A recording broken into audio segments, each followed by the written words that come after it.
మేషరాశి జాతకుల పైన ఒక స్త్రీ కన్ను పడింది. చాలా ఘోరం జరగనుంది. అక్టోబర్ మాసంలో 12వ తేదీన ఈ ఘోరం మొదలు అవుతుంది.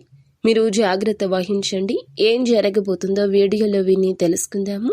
వీడియో మీకు నచ్చితే తప్పకుండా ఒక చిన్న లైక్ చేసి మమ్మల్ని సపోర్ట్ చేయండి. ఇక ఆలస్యం లేకుండా వీడియోలోకి అయితే వచ్చేద్దాము. ఒక రహస్యమైన శక్తిని కలిగి ఉంటుంది ఈ రోజు ఎక్కువగా ఈ రాశి జాతకులకు కొంచెం ఆటంకాలు, ఇబ్బందులు, మానసిక ప్రశాంతత లేకుండా కలత చెందే అవకాశం ఉంటుంది. వేద శాస్త్రాల ప్రకారం ఈ రోజున గడియలు ఆధ్యాత్మిక తరంగాలు వేగంగా కదులుతాయి. పాజిటివ్ ఎనర్జీని ఆకర్షించాలంటే మీరు మటుకి శాంతంగా ఉండండి. చెడు శక్తుల ప్రభావం దగ్గరగా ఉండే గడియలు ఇవి.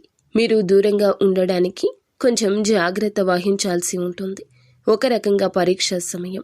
శని ప్రభావం కూడా ఈ రోజు బలంగా ఉండి ఎదుర్కొనే సంఘటనలు మామూలుగా ఉండవు.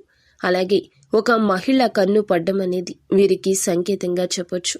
జ్యోతిష శాస్త్రంలో కన్ను పడ్డం అనేది చాలా పెద్ద సంకేతం. ఒకరి చూపు మీ మీద బలంగా తాకితే అది దృష్టి దోషం. కొన్నిసార్లు శుభప్రదం కూడా అవ్వచ్చు.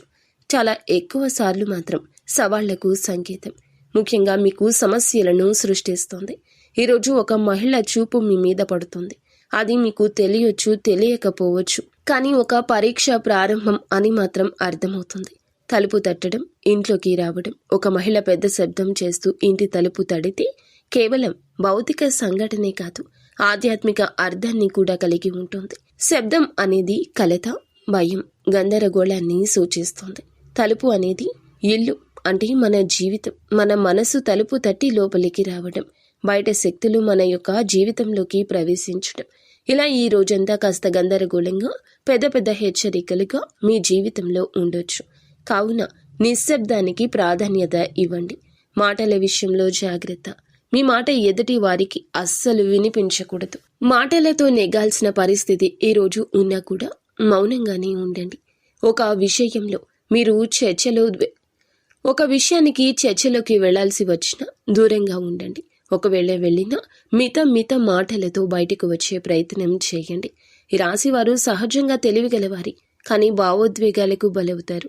ఈ యొక్క గుణమే ఎదుటి వారిని మీకు ఆకర్షించేలాగా చేస్తుంది. ఎదుటి వారి యొక్క కన్ను కుట్టేలాగా చేస్తుంది.